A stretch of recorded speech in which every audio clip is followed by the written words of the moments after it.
Hello everyone, welcome to another WordPress tutorial. In this lesson, we'll be learning how to manage links to and from parent and child pages, or in other words, top-level pages and subpages. If you're new to WordPress and unfamiliar with the term parent page or child page, here's a quick explanation. WordPress makes it very easy to link pages together so that your visitors can see that there's some sort of hierarchy or structure or relevancy between the pages. So for example, you might have an About Us page, but maybe you have enough content that you want to separate it into a mission statement page, and an Our Future page, and an Our History page. But the key fact is that they're all intrinsically related to the About Us topic or parent page. So in this case, we can see that these dashes indicate that these pages are children of the About Us page. It's incredibly simple to assign a parent to a page. If you click on the page that you want to edit, you'll see that under Page Attributes, there's a drop-down menu defining what the parent should be. So now you can imagine how incredibly useful it would be to have WordPress automatically output a list of relevant children links depending on the page you're currently on. So you can see if we navigate to About Us, we can see the children pages, and then even if we click on one of them, we still have this nice navigation, which is letting us know that we're in the About Us section, and here are the different subpages we can choose. Now obviously, looking at a finished product isn't very educational or helpful. So behind the scenes really quick, I'm going to go ahead and remove this subpage child page navigation menu, and then the remainder of this video, we will be working together to rewrite the code to make it possible. So you will learn all of the PHP, HTML, and CSS required to add something like this to your theme. So let's get started. I just removed all of the code that was outputting the parent-child navigation, so we're starting together from square one. So let's take a look at our code. In this case, we're working with the page.php file in the theme folder, and we want to add a bit of code right before the title, so right above this title. So the new code that we will add looks something like this. Drop into PHP. We want to use a WordPress function named WP-list-pages.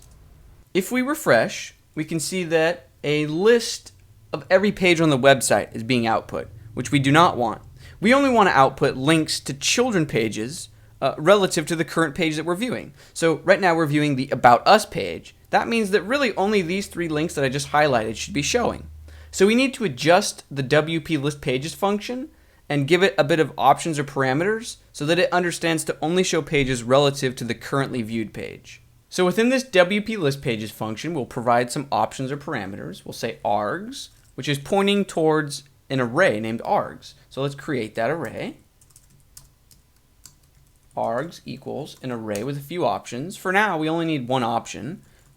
We will use more in the future. So child of, and then we want to specify the current page being viewed. So to do that, we'll get the post, and then we'll get the ID. It's that simple. So now if we refresh, we can see that only children pages of the currently viewed page are being shown. Let's go ahead and remove this pages keyword that WordPress is automatically adding. We don't want that. So we'll simply include another option in this arguments array. We'll say title list item equals nothing but an empty quote. So if we refresh, we can see that that is now gone. Now we've laid the foundation for our children links with our code, and I wish it was this simple, but it's actually a little bit more complicated, because you can see that if we actually click on one of these children links, so now that we're on Our Future, the children links have disappeared. And that's because our code is saying get the children of the currently viewed page. And obviously the children pages don't have children of their own. So instead, we need to customize this child of options value a little bit. So instead of post ID, we need a way to say get the topmost ancestor of the currently viewed page. Now, as of the filming of this lesson, there's no built-in WordPress native function to do that for us. So instead, we're going to create our own function. Now, we can name our function anything we would like. I will name it get top ancestor ID. So now that we invented a function name, we need to write the code that actually powers the function. So open up the functions.php file in your theme folder. Go to the bottom of the file, and we're going to create a comment that says get top ancestor. Okay, now we're going to write some new code to power this function. Function get top ancestor ID. Okay, now any code between this bracket and this bracket will run when this function gets called. So now it's time to write the actual meat and potatoes for this code. But first, let's ask ourselves what we need the function to do. What do we need it to return? We simply want it to return the value in the form of an ID number of the topmost ancestor page relative to the current page being viewed. So that means if we're viewing a parent page, it can simply return its own ID value. But if we're on a child page, we want it to return the ID of its parent page. So we're going to set up an if statement. So we'll say if the current page has a parent, do something. But if it doesn't, then we can do something else. So if the current page does not have a parent page, so if it's the parent page itself, we simply just want to return the ID of the page. It's that simple. But if a condition is met, so if the page does have a parent, so we'll say if the post has a parent, we want to return something else. So in this scenario, we're looking to simply get the ID of the topmost page. Now WordPress has a neat function named getPostAncestors. Now the issue here is that it's not doing exactly what we want. This will actually create an array with the parent, the grandparent, the great-grandparent, the great-great-grandparent, but we're not looking for an array. We're looking for just a single value. So what we can do is create a variable and store this array inside the variable and then say return that array, but we only want to return the first value in the array. Now we're almost there, but not quite. Remember when I said that getPostAncestors, this built-in WordPress function, that it will get the parent ID, the grandparent, the great-great-grandparent? Well, it stores it in an order so that the first value is actually just the most direct parent instead of the topmost parent. So when we're saying only give us the first value in this array, what we actually need to do is reverse the order that this array is storing the orders in, so that the topmost ancestor is the first value. So all we need to do is simply wrap this value, this function inside another function named arrayReverse. Okay, now we just need to make sure that when we're saying post, we need to make sure that that variable is available from within this function. So I'll go ahead and make that available. So now if we refresh, even if we go to a child page, our navigation still stays in place. So our children links are now complete. We'll worry about styling them so that they look nice in just a moment, but for now, let's give ourselves another functional goal. We also want to output the name of the topmost parent page above the child links. So we want the phrase about us to sit above these children. So let's head over to our code. We will go into page.php. So we can see that this is where the children are being output. So directly above that, we want to include the link of the topmost parent page. So we'll create a span class of parent link, and then we'll output the name and the link right here. So the permalink will go here in just a moment, and then inside this hyperlink element, the title will go. So we need to write a little bit of code that uses this function that we just created, that gets this relevant ID number and then displays the correct title. So we'll drop into PHP and we'll use the WordPress function named getTheTitle. So now all we need to do is use that ID that our function returns and place it inside this getTheTitle function. So we'll say get top ancestor ID. It's that simple. Now we also need to do something similar in the hyperlink so that it is a link to the About Us parent page. So we'll say PHP echo, and we'll use the WordPress getThePermalink function. And then again, we'll just use our function that we created ourselves. So we'll say get top ancestor ID. Now if we refresh, we can see that there is a link to the topmost parent page, About Us. So we're currently on the mission statement page. Now we're on the Our Future page. And now we'll always have this link near the children links to go back to the parent page. So now the heavy lifting for the most part is complete. We can move on to the fun part, which is the CSS, the styling, making these links look good.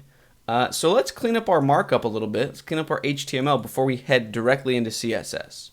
So let's add an entire wrapper for all of these children and parent links. So we'll say nav with a class of site nav, children links, clearfix, okay? And then we'll indent all of this, and then obviously we'll close this nav section. Another thing to note, this WP list pages function, it outputs the children links, each one inside a list item, but those list items need to live within an unordered list. So we'll include that, and then we'll close the tag here, and then we can indent this code to stay organized. Okay, so now our HTML has a bit more structure, so our CSS can play off these different elements. So if we refresh, we can see that things already look a bit better just by adding this class of site nav to the nav element. Now, in a previous lesson, we created this class, and all it does is it removes the bullets and it floats the list items so that they all sit on a single line.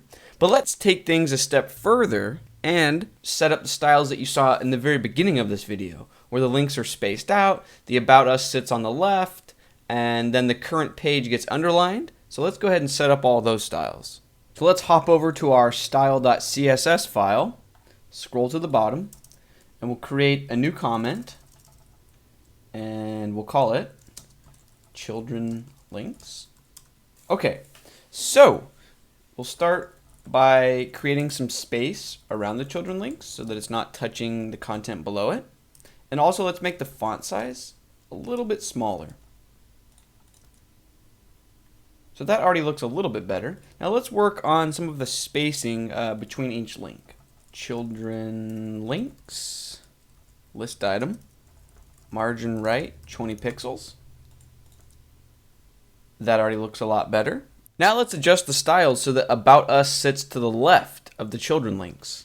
So we simply want to float children links parent link. Remember, that's the class that we gave to the parent link. So we'll float it to the left. We'll add a bit of space to the right. Padding and margin 20 pixels. We'll give it a very subtle border. 1 pixel solid, and we've been using this very light gray. It's very subtle. Let's also make it a bit larger font size since it's the parent section, and it can also be bold. And then let's go ahead and float the children links as well. They sit in an unordered list, so we'll float that.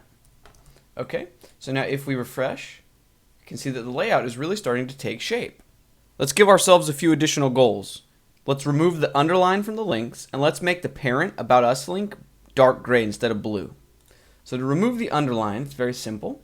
We'll just target all of the links within the children links section. So children links,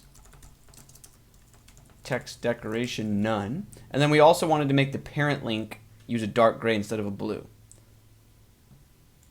So we'll take this selector, target the link within it, and color dark gray. So now if we refresh, you can see that those changes are now in place. What about an active state for these children links? So if we click on Our Future, we have no way of knowing just by looking at the navigation which page we're on. So maybe we should set up some styles so that we add an underline or a bottom border to whatever page we're currently on.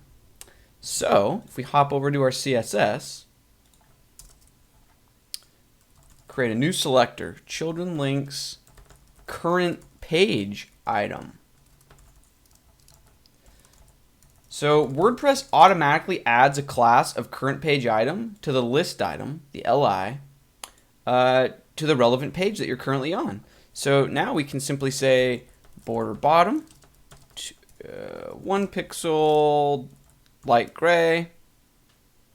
We'll make the color not blue because it's the page you're already on, so let's make it look a little bit less enticing. And for those users that are using a desktop or a laptop instead of a smartphone, let's change the cursor so that it's the default pointer instead of the hand that looks like a link. So if we refresh, we now have some sort of indication that this is the page we're on. Now you'll notice when we're on the About Us main page, in the main navigation, it's lit up, About Us. But when we go to one of the children pages, it doesn't stay lit up. And I think it would make sense for it to stay lit up even on the children pages. Now fortunately, WordPress makes this very simple to adjust. Let's head over to our CSS file, We'll search for site header. Here it is. And we're looking for the section, current menu item. So if you remember in an earlier lesson, we learned that WordPress automatically adds a class of current menu item. So that's what we see when we're on the About Us page. Well, WordPress also adds a different class for when the current ancestor is being viewed. I might have phrased that wrong, but you'll see in just a moment. So header nav current page ancestor. Whoops. So now, if we go to one of these children pages, you can see that About Us stays lit up because WordPress is automatically adding a class of current page ancestor when any of these children pages are being viewed. WordPress knows that they are associated with About Us. Now at this point, our lesson is almost complete, but there's one final edit we must make to our code. So if we go to Contact Us, it's a different page, a different section entirely, but you can see that even though this page doesn't have any children or subpages, our children link menu is still trying to output itself. So we need to add a bit of logic to our code. We need to wrap this code in conditional logic that's saying only output this code if the currently viewed page either has children or is a child itself. Otherwise, just do not output this code. So we'll begin with an if statement. So we'll drop into PHP. We'll say if this page has children or if it is a child itself. So if the current post has a post parent, then include this navigation. So I'll drop out of PHP, paste this navigation into the if statement that's running, and we'll close the if statement, and then we'll drop back out of PHP. Okay, now I must say that has children is not a native default WordPress function. We need to create this function ourselves. So we're going to head over to functions.php and write a function named has children that will take care of that logic for us. So we'll hop over to functions.php, go to the bottom, and we'll add a new comment that says, does page have children? And this is where we'll create our new function. So it's called has children. Okay, in our code, the meat and potatoes will go between these brackets. So the first thing we want to do is make the global variable, make the post variable accessible from within this function. And then we're just going to use a bit of magic from the getPages function. So WordPress has a function named getPages. Get any pages that are a child of the page that we're currently viewing. Okay, so now let's store this, and this function returns an array. So let's store that array in a variable named pages. And then we just want to be aware of what that number is, how many items are in the array. Now the reason we want to return this numerical value, the number of pages that are a child of the current page, is because if it's 0, if a page doesn't have any children pages, 0 will evaluate as false in this if statement.